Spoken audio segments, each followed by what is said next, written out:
सुभाष कुशवाहा साहब को और आप सभी साथियों को आपका परिचय मैंने भी सुना। ज़्यादातर लोग आप में वो लोग हैं जो लंबे समय तक सामाजिक राजनीतिक जीवन में आप सक्रिय रहे हैं, किसी दल या किसी विकल्प किसी प्लेटफॉर्म से जुड़े हुए रहे हैं। लेकिन जन स्वराज में आने वाले ज़्यादातर लोग किसी न किसी दल से ही आए हैं, किसी अलग विचारधारा पार्टी से आए हैं। वो इसलिए आ रहे हैं कि उनका एक भरोसा, एक विश्वास धीरे धीरे ही सही इस दल की नीतियों पर, कार्यक्रमों पर जो हम लोग प्रयास कर रहे हैं इस पर बन रहा है। तो हम आपको इतना ही भरोसा दिला सकते हैं कि जिस ईमानदारी और जिस शुद्धता को देखकर सुनकर आप इस दल से, इस व्यवस्था से जुड़ रहे हैं, हमारे आचार विचार व्यवहार में आपको उसमें कमी नहीं दिखेगी। जीतना हारना, राजनीति करना, उसमें उतार चढ़ाव आता रहेगा। जरूरी नहीं है कि आपकी हर बात से हम सहमत हों या हमारे सारे बात से, निर्णय से आप सहमत हों, लेकिन एक बात की सहमति, एक बात का आश्वासन जरूर है कि जिस ईमानदारी की बात हम लोगों ने की है, जिस शुद्धता की बात की है, उसमें कार्यकर्ताओं के साथ, साथियों के साथ, दल के नेताओं के साथ, दल को बनाने वालों के साथ, दल को अपने कंधे पर आगे बढ़ाने वालों के साथ किसी प्रकार का कोई धोखा नहीं होगा।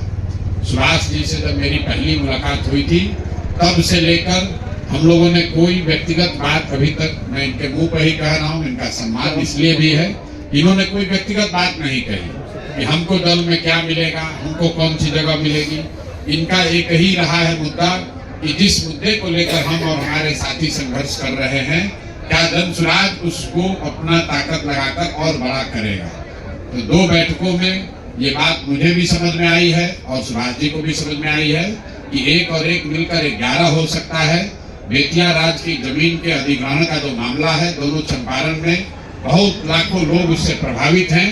जो संघर्ष आपने शुरू किया है, वो उस संघर्ष में पूरी तरीके से जन स्वराज परिवार, जन स्वराज के साथी, जन स्वराज का संसाधन, मैं स्वयं पूरी तरीके से आपके साथ उसमें लगूंगा। अब आज आप विधिवत रूप से ज्वाइन कर रहे हैं, इस परिवार के हिस्सा हो रहे हैं, तो मैं आपका तहे दिल से शुक्रिया अदा कर रहा हूं, आपका धन्यवाद कर रहा हूं।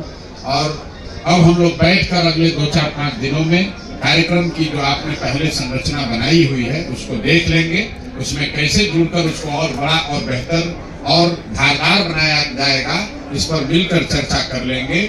उसकी कोई चिंता आपको नहीं होनी चाहिए। 2-4-5 दिनों में उस पर निर्णय ले लेंगे, फिर मिलकर आप इसका नेतृत्व करें। पीछे से हम लोग इसमें आपके साथ खड़े होंगे। जहां तक आपके अपने राजनीति का सवाल है, तो जो भी जिस पद से आ रहा है, उस पद को, आपके अनुभव को, आपके पृष्ठभूमि को ध्यान में रखकर अगले 2 से 3 हफ्ते में जन स्वराज की लोकल इकाई में या राज्य की इकाई में, जैसा सुभाष जी से बातचीत करके हम लोग तय करेंगे। यहाँ किशोर कुमार मुन्ना जी बैठे हुए हैं, ये जन स्वराज के संगठन के प्रभारी हैं राज्य भर में। हम लोग कोशिश करेंगे कि आपकी जो पृष्ठभूमि है, आपने जो जीवन में कमाया है राजनीतिक तौर पर, सामाजिक अनुभव के तौर पर, उसको ध्यान में रखकर आपको जन स्वराज में भी यथोचित जिम्मेवारी और जगह और सम्मान मिले।